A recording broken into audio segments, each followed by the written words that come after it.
ما هیچ کس ابن هیچ کسی. اگر همه عالم برای امام حسین گریه کنن، همه عالم زجه بزنن، یک گریه ها، نه گریه ما، همه عالم گریه کنن، زجه بزنن، فریاد بزنن، به اندازه یه ناله مادرش نمیشه.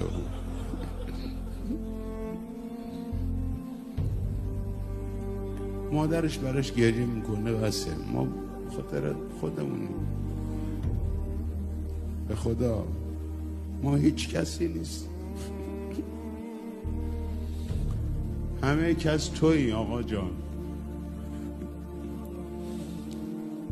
همه کس ما تویی یا ابا عبدالله.